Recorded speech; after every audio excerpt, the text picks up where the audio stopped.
Time is precious, and so are our pets. So time with our pets is extra precious. That's why we started Dutch. Dutch provides 24/7 access to licensed vets, with unlimited virtual visits and follow-ups for up to 5 pets. You can message a vet at any time and schedule a video visit the same day. Our vets can even prescribe medication for many ailments, and shipping is always free. With Dutch, you'll get more time with your pets and year-round peace of mind when it comes to their vet care. A serial killer more dangerous than Ted Bundy. That's going to be our feature story of this Charlie Digital Radio Show.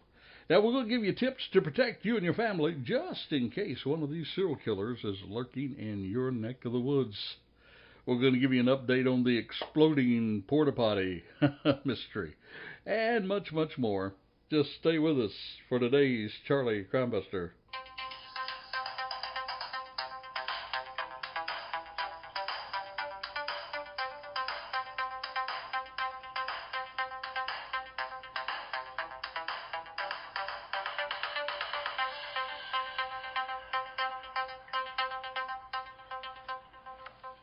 Well, hello, welcome to the show. I'm Charlie Crimebuster, and indeed, it's a pleasure to have you with us today. Now, the great thing about a digital radio show, a podcast, is that you can listen on your own time, and I'm hoping that you will, if you haven't already, become one of our many subscribers. You can hear us on iTunes and a host of other platforms. Go to charlie.com, charliecrimebuster.com, and subscribe to our newsletter, and you're going to receive the program every week. Now, when someone asks me who it is that's more dangerous than Ted Bundy, I naturally replied, my wife. Then I got to thinking about my own personal safety, and I kind of took that back. But there are 5 myths, 5 things that people misunderstand about serial killers that you may not be aware of. I'm going to kind of mention that as some background information for the feature story today. One of those myths that people think about is that some people think that all serial killers are men. Hey, that's not so. Not true. Now, there are no female serial killers, one FBI profiler said, but he was wrong. That was back in 1998, and he didn't take a very close look at history. And even the news and entertainment today, as you know, they will often stereotype that all serial offenders are male. But the facts actually tell us that 17% of all serial killers are women. Then there are others who think that all serial killers are Caucasian, and that's not true as well. You see, serial killers span all racial and ethnic groups in the United States. There's documented cases out there. African Americans, Latino, Asian American serial killers. And I want you to stay tuned because you may just be surprised when you learn the identity of the serial killer more dangerous than Ted Bundy. And you want to know what else, folks? That particular killer is still alive. There are others who think that serial killers are isolated. They're dysfunctional loners. Again, not true. You see, many serial killers are able to do what I call hiding in plain sight. They blend well. They have their own families. They're employed. They have neighbors. And this ability to make them blend in like that make them very dangerous and, yes, very frightening. Then others think that all these serial killers, they just travel all over the place. We always think of Bundy, who traveled and killed in several states. He twice escaped from police custody, committed 30 homicides in 7 states. But that's not the norm, because most serial killers have a well-defined area. They call that area their comfort zone. It's an area where they're familiar with. It's where they like to stalk and where they like to kill their prey. And crime statistics, they will tell us that serial killers, they're most likely in committing their first murder, they're most likely to do that right near their own home, where they're familiar with that. Remember the Golden State Killer who was arrested after years of investigations, decades of investigations? Well, he actually killed not too far from where he lived as well, although he did move about in his employment. And if you didn't catch that, let me encourage you to go to our website and listen to the podcast, The Golden State Killer. His first job was as a police officer. Listen to that one if you want to hear about amazing investigation, and how he was finally nabbed. Then there are others who think that all serial killers are mentally ill. They have to be, don't they, to do that? Well, not true. Few serial killers suffer from any mental illness, at least to the extent that they are considered to be insane by the criminal justice system.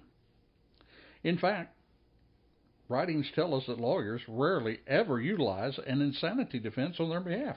Even the Son of Sam, he told his captors about tales of satanic rituals and demonic possession.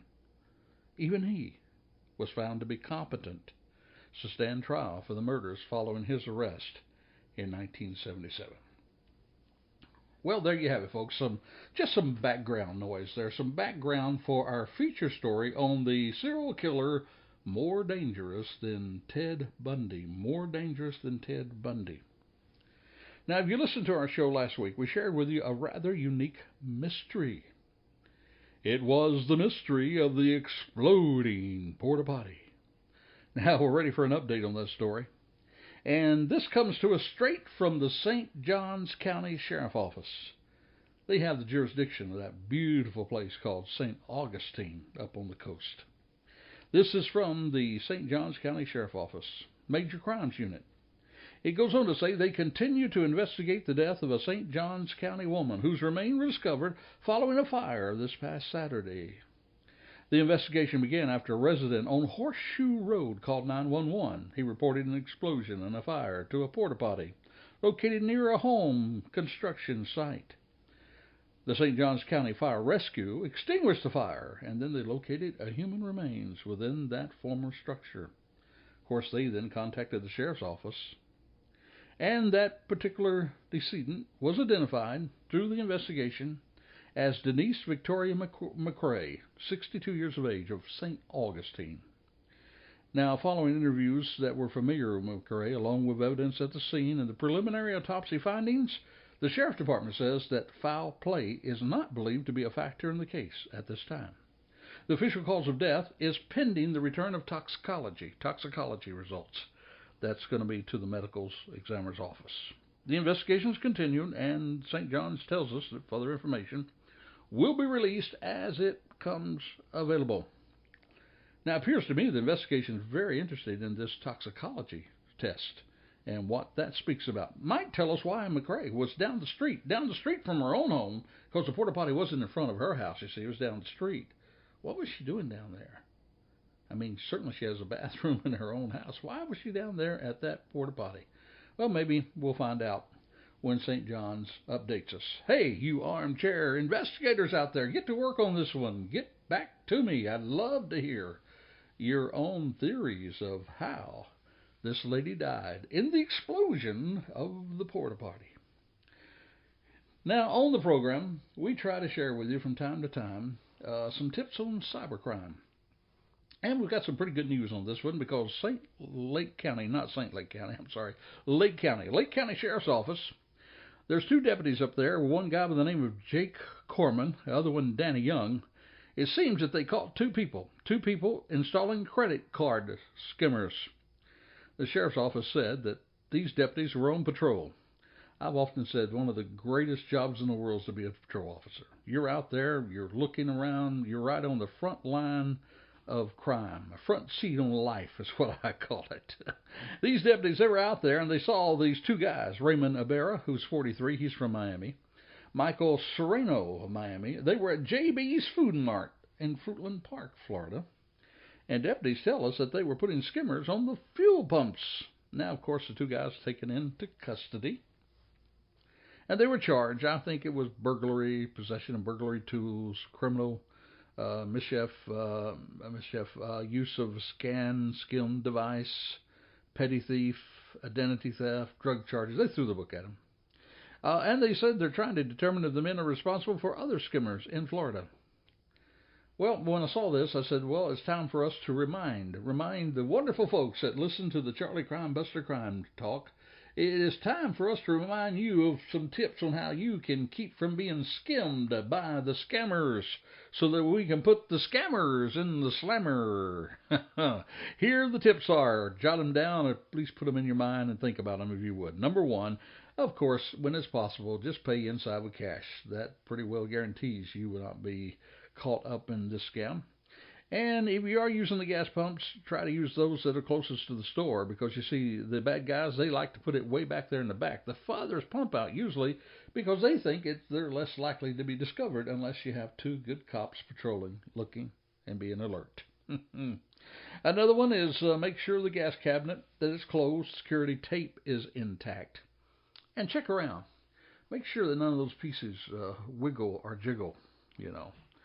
And another good tip is when you put that pin in there, shield it as it's entered. Because you see, even if there's no one around, even if you don't see somebody lurking right next to you, these bad guys, they're pretty smart. They've sometimes been known to put hidden cameras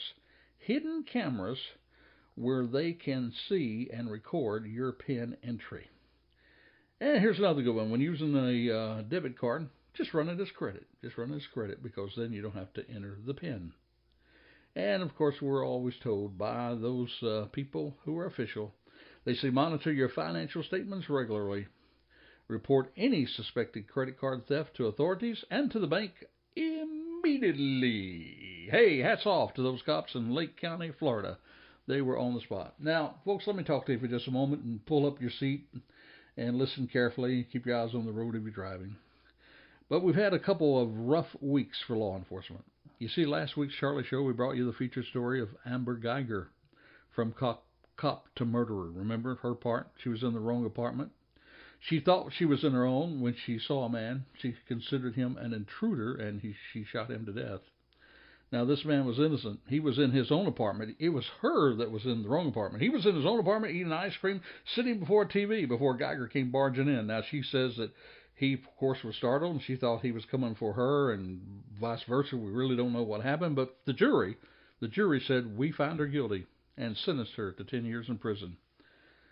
And then just this past weekend, just before we started getting the show ready for you on the Charlie Crime Talk show, we found a story about a Fort Worth police officer. He responded to a welfare check Saturday morning, around 2 a.m. in the morning. Somebody asked him to check. They called in to the sheriff's office or the police department dispatch and was checking on somebody's welfare. They got there, they got to the house, they saw the door was open and the lights were on. They were a little suspicious at that time. They were walking around the perimeter there, and they looked through the window, and the officer saw a woman with a gun, and so he called out, "Drop your weapon, put the gun down," and 4 seconds later, he shot through the window and killed this lady in the house. The lady in the house, she was the owner. She was a law-abiding owner. Remember, Texas is an open carry state, so certainly you can have a weapon. And there was a weapon. I don't know whether she pointed it at him or not. I don't know. I wasn't there, and it's way too early to come with that. But from what I'm seeing right now, this is certainly another tragic shooting. And it's a deadly shooting, and I saw the video, but I didn't hear the police officer identify himself as police. There was no police. Wasn't no sheriff. That's why you call sheriff's office when you're ready to go through a door, or police department. You let people know you're the police. You're coming there to protect. I didn't hear that warning. Not saying it wasn't given. I just didn't hear it on the video. It was. But these are tough times for law enforcement. You see, even though we are an organization that support the brave men and women of law enforcement, you know that we stand with them all the way. We're not going to take things like this and put it under the rug. We're going to be the very first to say when there's a bad shooting. We're going to be the very first to point out police misconduct. Because all the good cops will tell you that a bad cop makes it bad for everybody. For everybody. But think about the stress on law enforcement. Now, they've heard about these 2 shootings, and they already feel bad about what is happening in this country and what some people are thinking about law enforcement, although the majority of men and women out there are very careful. They're trained well, and they don't make those kind of mistakes. But you've got that on your mind, and you go out there, and suddenly you're confronted with a situation where there's really a bad guy there, and that bad guy wants to shoot you, but you've got all this on your mind, so you hesitate, and in the time that you hesitate, you die. And now it's your children that don't have a father or mother. It's your partner that doesn't have a partner to help them through life. So that can be tremendous stress on an officer. So because of all that, we want to show our support to law enforcement even in the midst of stressful times. And we have on our website, charliecrimebuster.com, under that resource tag that I tell you that's so important, tab, the resource tab, we have one for cop help. It's cop help. And we have some good information there, referral information for officers that need help. One particular one is a suicide prevention line for first responders. We've got that and a whole lot more there, and we're going to continue to build that as we go along. So if you know a police officer or you are a law enforcement officer and you go to our website, always check out the resource tab and check for cop help. We're going to have a lot of good stuff there for cops as we continue to build that part of our website.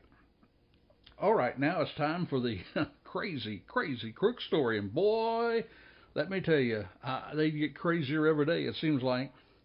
Folks, you got to see this one. We have it on our news feed at charliecrimebuster.com. You got to see the video. Let me tell you about the story now.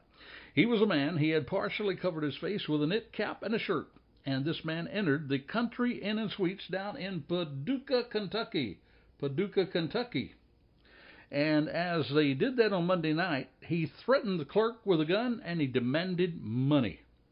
This is coming from us from WPSD TV there in Paducah, Kentucky. Well, now, the clerk might have figured out that the guy that she was dealing with, well, he didn't have it all together. You know, he might have had some room to rent upstairs because the clerk actually pushed him off the counter when he tried to make his way over it.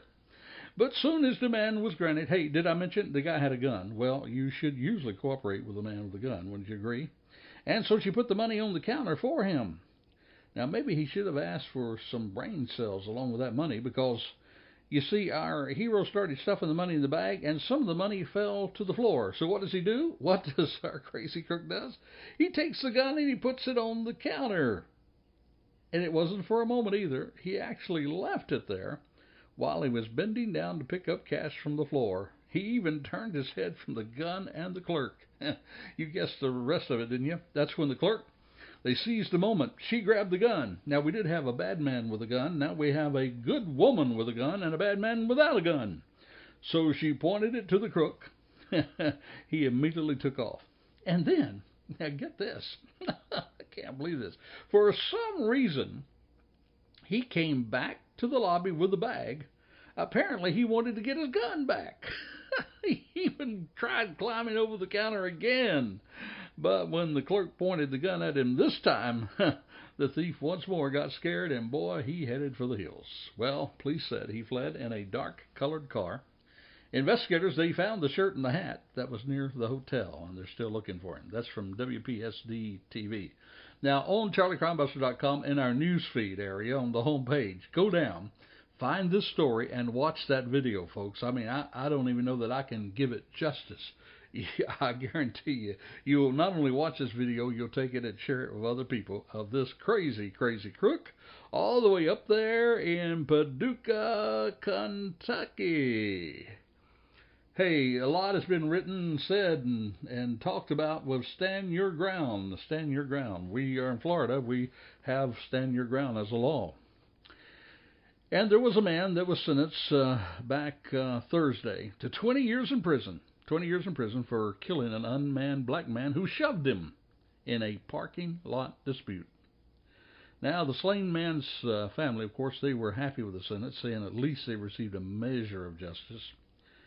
But DeGray here, he was convicted of manslaughter in August after shooting and killing Marcus McLaughlin in July 2018 outside a convenience store in Clearwater. The incident began when Jacobs, McLaughlin's girlfriend, she parked in a handicapped accessible space at the Circle A food store there in Clearwater, July the 19th, 2018. She had her children in the car, and so, of course, this guy, he comes up and he makes a big deal about it. And when he got in an argument with Jacobs over the spot, McLaughlin, who his girlfriend was left in the car, he left the store, he came over, and he pushed the guy. Well, surveillance footage will show us that this guy's on the ground, and he pulls out a gun, and he starts shooting McLaughlin. Now, get this, he starts shooting McLaughlin as McLaughlin was starting to move away. Now, the guy on the ground, he had a concealed weapons license, argued that he saw McLaughlin moving toward him, he thought that he was going to turn around, kick, and beat him. You see, the stand your ground law says that a person has no duty to retreat and has a right to use deadly force if he reasonably believes that in doing so will prevent imminent death or, get this, quote unquote, great bodily harm. Now, there are those who say that stand your ground law gives people like this a license to kill, but it's not so, because, friend, the law also says, now get this, the law also tells us something else about this. It says it does not apply, stand your ground does not apply to a person who initially provokes the use of force against himself unless that person has exhausted every reasonable means to escape such danger. And we know that with McLaughlin moving away from this guy could have retreated. So there you go. Stand your ground does work. It is a good law. And in this situation, I believe it happened exactly the way it should have happened. McLaughlin was retreating. No need for deadly force. He wasn't the one that started this in the first place. But remember now, this happened just a few days after the case was settled with Weinberg Geiger, who shot the unarmed man in his apartment. Now, in my book on smart carry, I give what I call pros and cons of carrying a weapon. And I say that while everybody has the right to defend themselves and carry a weapon, not everybody should do that, because there is a lot of responsibility to it, and you need to make sure that you know the costs that could be yours if you're involved in a shooting. And so I wrote an article this week called Urgent Warning to Concealed Carry Citizens and to Law Enforcement. I urge you to go to our website. There on the blog site, you'll see Urgent Warning to Concealed Carry Weapons and Law Enforcement. All right, enough of that. Let's get down to our feature. Our feature today is about a serial killer more dangerous than Ted Bundy. Now, Theodore Ted Bundy, November the 4th, or 24th, I believe it was. Yeah, let me see. I'm looking at my notes. November the 24th, 1946. He was born. He was executed. It was January 24th in 1989. Now, on August the 16th, 1975, Bundy was pulled over by a patrol officer, and when they searched his car, they found a ski mask, a crowbar, handcuffs, trash bags, and other items that they thought he must have been using to burglarize houses. That's what they thought. They thought he was burglarizing houses, you see. And then the police noticed that his car was identical to the car that a girl who had just recently escaped had told them about being kidnapped. And Bundy, he was that person. And so he was sentenced on March the 1st, 1976, to 15 years in prison for kidnapping her. Now, Bundy had escaped from the police twice in 1977. That was before he could be sentenced for murders that he had committed in the area. They were tying those to him when he escaped. And by early 1978, he had made his way all the way to Florida, where he killed 2 more women and injured 3 others greatly. And then he murdered a little 12-year-old girl. Her name was Kimberly Leach. Now, Kimberly, she was the last girl murdered by Bundy, as he was stopped by a police officer on February the 15th, 1978. Now, I've often said that if Ted Bundy could have driven better, he might not have ever got caught. But thank God he did. Now, he went on trial June the 25th to July the 31st for the murders he had committed. He was sentenced to death by the electric chair. Now, in the time he was in prison waiting to be executed, he did help police investigate other murders, and in 1988, he admitted to killing 8 more women than he was tried for. And Bundy was executed by electric chair, Florida State Prison, January the 24th, 1989. Bundy, 42 years of age. And on the evening before his execution, he talked about some other information, and basically they came up with 30 homicides. 30 homicides in Washington, Utah, Colorado, Florida, Oregon, Idaho, and California. Now remember, he killed 30 people in 7 different states. A dangerous man, very dangerous man, but not the most dangerous. There's one more dangerous than Ted Bundy, and this man's still alive. The FBI calls him the most prolific serial killer in the United States. And the investigations are backing it up, my friend. They're backing it up. His name is Samuel Little, and unlike Bundy, he's not a Caucasian, but he's an African American. And just like the Golden State Killer, who was arrested at an older age, so has his atrocities been realized in his older age because he's now 79 years of age. Now remember Bundy, credited with 30 kills? Listen to this. Little confessed to 93 murders, and FBI crime analysts believe all of his confessions are credible. Law enforcement have already been able to verify 50 confessions, with many more pending final confirmation. Little said he strangled 93 victims between 1970 and 2005. For many years, Samuel Little believed that he would not be caught. He thought nobody was accounting for his victims. Brady murdered in 7 states. Little murdered in Florida, Maryland, Louisiana, Georgia, Ohio, Tennessee, Texas, Illinois, Mississippi, South Carolina, Kentucky, California, Arizona, Arkansas. 14 states, twice as many as Bundy did. And it all started with a Texas Ranger who was interviewing Little and then found out that he was speaking to the most prolific serial killer in America. Texas Ranger James Holland, every day he enters his windowless, cricket-infested office, turns on the lights, and he sees portraits of women all staring back at him. You see, Holland lined the walls with dozens of haunting portraits of women, rendered from memory by their killer. The gallery kind of helps as an investigative tool. The women will appear there in vibrant colors, unique features, a bob haircut, lush lips, narrow nose, mournful eyes. Some pictures even carry inscriptions: Tampa Dope Girl, New Orleans Sarah, left in field, 1973 April. Akron, left in the woods in 1990. Now, he's already found justice for some. And where a string of detectives had failed to crack Samuel Little, then the soft-spoken Texas Ranger Holland managed to unlock the killer's darkest secrets. In 650 hours of interviews, over 16 months, Little confided to the detective he strangled 93 women during a 40-year rampage from Florida to California. That tally ranks him among the nation's most prolific serial killers. Holland, who wears a Stetson and cowboy boots, he's a Texas Ranger, folks, carries an ivory-handled .45 caliber pistol. He admits that their conversations wasn't really as much interrogations as just conversations over grits, Dr. Pepper, and milkshakes. He said whatever is required to keep Little talking. And then, as he often does, he'll play to Little's ego, letting him know he's the one in control. He says, I know you're a powerful man. That's what Holland would tell him. A powerful man in the mind. And old Little will just say, if you think so, and he laughs. Now, they're confirming Little's claims, you see. They're using FBI and Texas Rangers. And by his count, Holland and his team confirmed 57 of Little's 93 confessions. That's not including 21 in Southern California. You see, Holland, he left those to local police and prosecutors, and they declined to discuss their investigations. Little also admitted to killing 3 women he was convicted of murdering back in Los Angeles. You see, there's some false confessions that have been given before, and the FBI has been embarrassed before, but these confessions are thoroughly investigated, and they're finding things like this. 2 cold cases in Miami-Dade authorities pulled from a dusty warehouse made a fit because with Little's recollections. From the cement arch he said he drove under before he choked Mary Ann Chapman, to the way he buried Mary Brosley with her legs sticking out because the dirt was so hard.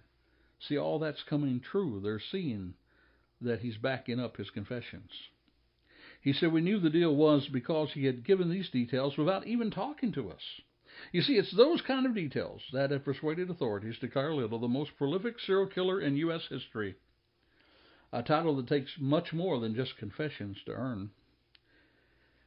It was just the start of law enforcement's efforts to confirm a record 50 killings by the same man, now 57, you see. Investigators are telling us that their methods are different from those that the authorities who once let a suspected serial killer see unsolved case files. See, everyone's kind of skeptical unless you're working with them. That's what authorities tell us. They say it's hard to convey just how precise he is. You see, a lot of prolific killers have notes, trophies, things like this. And for Little, well, it's just all up there in his head. His public defender says he pleaded guilty to murder in Ohio this summer. She confirmed that her client will only talk to local law enforcement after getting a letter promising no capital punishment. But from everything the attorney's seen of the tape questionings, Little has led the conversation. She says Little is making amends as he can with his confessions, although she still wouldn't say whether he feels any remorse or not. Once Little detailed a victim's last meal, they said, and his account matched the contents of the woman's stomach that was noted down from the autopsy. Well, you see, unlike Henry Lee Lucas, the infamous fake confessor, when Little would come across a case and he didn't know about it, he would just say, I didn't do it. I didn't do it. He wouldn't do like other people. And there's another interesting item from his story. Investigators started asking Little for victim portraits after discovering that his prison walls were covered with drawings of celebrities. They learned he once painted a mural. Now his portraits are actually posted online in the hopes that they might jog new leads. So here we have the most dangerous serial killer in the United States. And for most part, get this, his killings were under the radar. Now, to see how that happens, as I say again, listen to the Golden Gate Killer. You'll find another one who was under the radar for years, and you can see how that happened. But doesn't that make you wonder? It does me. I wonder, how many more are out there that we have no idea about? More importantly, how do you protect yourself? How do you protect yourself from a serial killer? And you know, the answer is not complex. It's really simple. You do that by taking the steps to live safe and keep your loved ones safe. The same steps you keep yourself safe from all criminals can keep you safe from a serial killer. Number 1 golden rule, situational awareness. Learn to observe when things are happening around you that would lead you to think that you're not safe. It could be an area you find yourself in, a person that you find yourself around. Don't take unnecessary risks like the young college student we read about, who came from her house to her college. There at the airport, she made a call, and she met a man at 2 o'clock in the morning that she'd never met before, only to never be seen again. Keep your home and apartment safe. Use good locks. Get an alarm. Have a dog. Cut the shrubbery. Just safe tactics. Have safety products. Think about whether you should arm yourself or not. And on our website, we have the very best safety apps of 2019. Right there at the resource tab, the best safety apps of 2019. Go there and arm yourself with these apps. It could make the difference in your life. You see, my friend, if you're in a domestic dangerous situation, get out of it. Call a hotline. Put together a safety plan. Depend on others to help you escape. Because, my friend, you're far more likely to get killed in a domestic violent situation than to be killed by a serial killer. That's, again, why we have those apps for you on the site under the resource page. Go there and find the apps that work for you. Well, this is Charlie Crimebuster, and we are getting to that time that it's time to say bye till next time. So until next time, please take care of yourself. Be safe, for the life you save, it may be your very own. Time is precious, and so are our pets. So time with our pets is extra precious. That's why we started Dutch. Dutch provides 24/7 access to licensed vets, with unlimited virtual visits and follow-ups for up to 5 pets. You can message a vet at any time and schedule a video visit the same day. Our vets can even prescribe medication for many ailments, and shipping is always free. With Dutch, you'll get more time with your pets and year-round peace of mind when it comes to their vet care.